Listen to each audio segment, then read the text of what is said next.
Bonjour tout le monde, nous voici de retour sur les routes des vacances. On a posé nos bagages en Alsace-Bossu, donc dans le Bas-Rhin. Alors c'est à une trentaine de minutes de route de Sarreguemines Beach et pourtant on va être vraiment dépaysés, vous allez voir, on va vous en mettre plein la vue. Première étape, on est à Dellingen. Alors il faut savoir que beaucoup de fouilles archéologiques ont été faites ici, ce qui a démontré la présence des êtres humains dès le néolithique. Et donc pour notre première activité, qui va être assez originale, on va se tourner vers l'archéologie. Alors bien sûr, il n'y a pas que les vestiges à voir sur ce site, dans cette commune. Il y a aussi un musée qui est vraiment super bien fait. On vous montre d'ailleurs les images.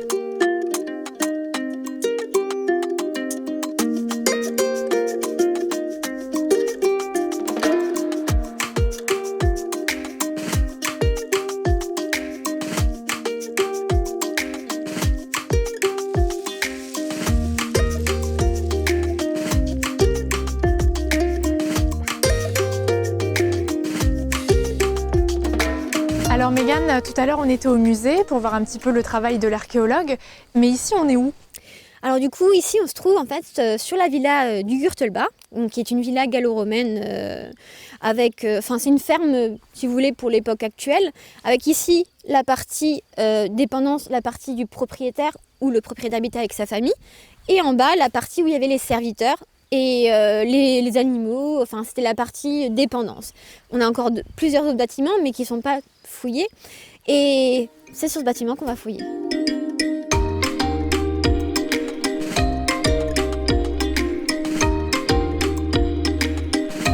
Quand on arrive ici, on est dans une certaine atmosphère. Pour toi, pourquoi c'est particulier ici? C'est une ambiance bien particulière. On ressent qu'il y avait une présence ici déjà, dès le néolithique, mais aussi, surtout, comme on peut le voir pour l'époque gallo-romaine, on a les camps archéologiques avec les enfants l'été et on fouille maintenant depuis plus d'une trentaine d'années et c'est vraiment prenant. Quand on arrive ici, je sais pas quand tu es arrivé, tu avais envie de prendre une truelle et de gratter peut-être la terre. Moi, c'est exactement. Même si c'est mon métier, c'est quelque chose c'est une passion. Et c'est ce que tu peux aussi partager avec les gens qui viennent ici. C'est ça. Et c'est ce qu'on va partager dans quelques instants. Exactement. Ouais. Super.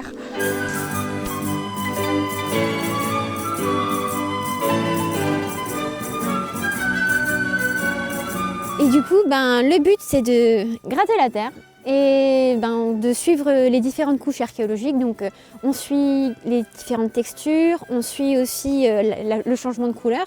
Donc dès qu'on a un changement de couleur, un changement de texture au niveau de la terre, on a une autre couche archéologique.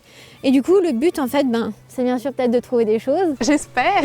Ou peut-être ne rien trouver, c'est au bonheur la chance parce que c'est vraiment la fouille en contexte réel. C'est pas une fouille en bac à sable comme on a sur la plupart des sites archéologiques.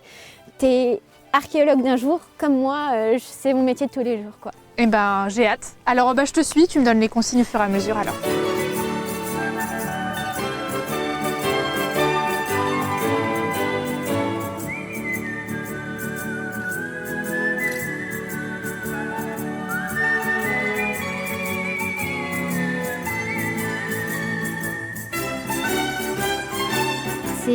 C'est une dent qui est cassée en fait.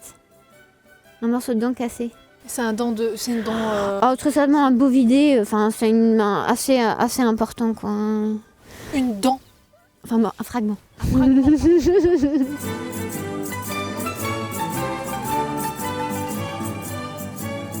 Donc là, on est en train de nettoyer ce qu'on a pu trouver. On a surtout trouvé de la tuile parce que finalement, c'est ce qu'on trouve en premier quand on est en train de creuser un peu les premières couches. Donc ça donne vraiment envie d'aller un petit peu plus en profondeur. Donc là, c'est mes missions du jour, nettoyer et puis après inventorier avec Mégane. Et puis on se retrouve un petit peu après.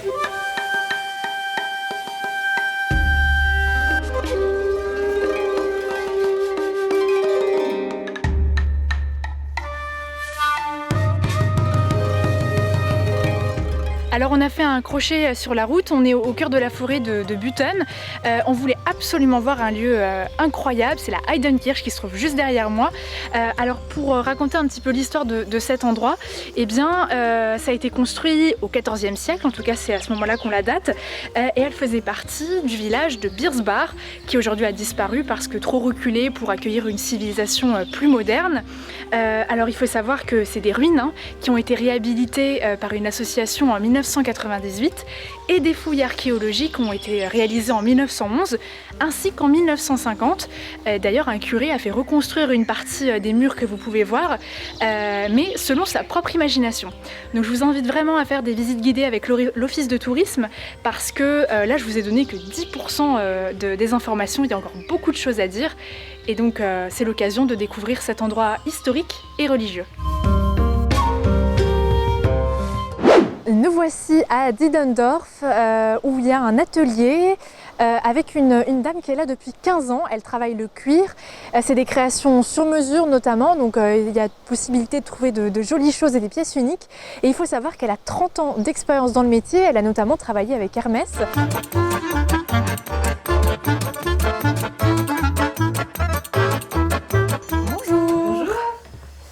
On m'a dit que je pouvais trouver des pièces uniques ici. Je cherche un petit souvenir pour mes vacances.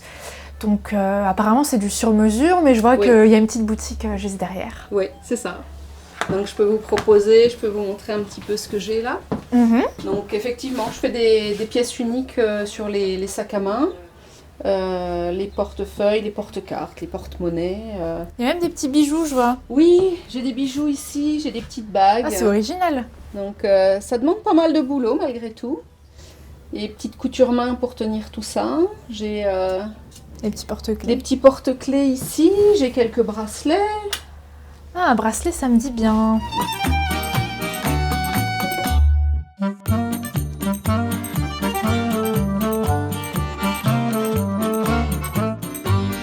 Ça y est, j'ai fait mon choix. Je vais vous prendre ce petit bracelet là, s'il vous plaît. D'accord, très bien, je vous l'emballe. Merci.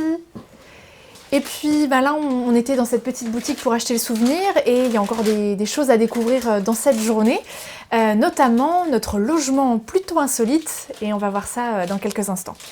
Quand on est enfant, on a des rêves un peu loufoques, un peu bizarres parfois, d'autres qui sont pas trop réalisables, mais vivre ne serait-ce qu'une nuit dans une cabane dans les arbres, ça c'est quelque chose qui peut se concrétiser, notamment là où on se trouve pour notre logement de ce soir.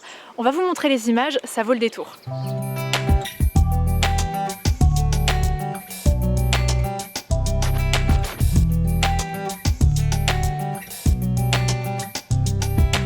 Bonjour Alain, ça va? Bonjour Uranie. Oui, ça va. Belle journée en perspective. On m'a dit beaucoup de bien d'ici et je voulais voir de mes propres yeux à quoi ça ressemblait. Et quand je suis arrivée, j'ai ouvert grand comme ça et je me suis dit, il faut que je te pose la question. D'où ça t'est venu l'idée de faire une cabane dans les arbres? L'histoire, elle commence en 2009. Mon petit-fils avait 5 ans et demi, où il voulait une cabane. Et 3 ans après, voilà le résultat. La réalisation. Alors au départ, il n'y avait aucune idée de la louer ou quoi que ce soit. Donc c'est venu après ça.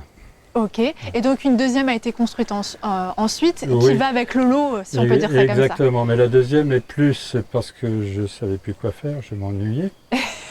et maintenant elle est terminée, donc j'ai d'autres projets en attente et voilà. Donc, ok, super. Et alors les gens qui viennent ici, quand ils repartent, ils te disent quoi? Ce que recherche, c'est ce que moi je recherchais un petit peu, c'est-à-dire la nature, être seul, et dans une cabane et vivre, enfin, comme on dit, c'est les rêves d'enfant, quoi. Ouais, c'est un rêve d'enfant. Bah peut-être que je vais le réaliser moi aussi alors. Oui. Je t'invite à visiter? Bah ouais, avec plaisir, je te suis. On y va. Alors on y va.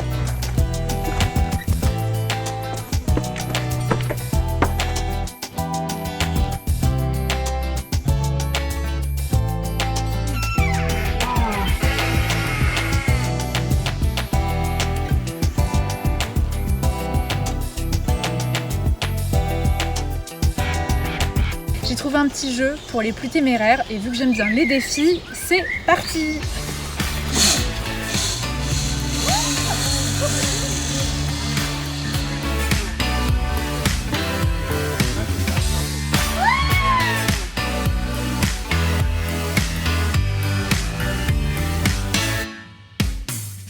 on se retrouve aujourd'hui après une bonne nuit de sommeil à Casse-Castel toujours.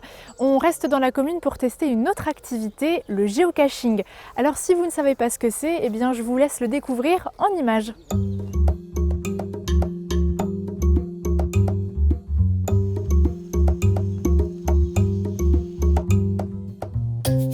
Alors le géocaching, qu'est-ce que c'est? Eh bien c'est un loisir, un jeu où vous devez vous baser sur des points GPS à l'aide de votre téléphone. Vous téléchargez l'application géocaching tout simplement et puis dans le moteur de recherche, eh bien vous tapez le lieu où vous êtes. De là, il y a une carte qui vous est proposée avec des points. Ces points, ce sont des objets ou alors des petites boîtes qui ont été disséminées un petit peu partout sur le site. Et l'objectif, eh bien c'est de les retrouver.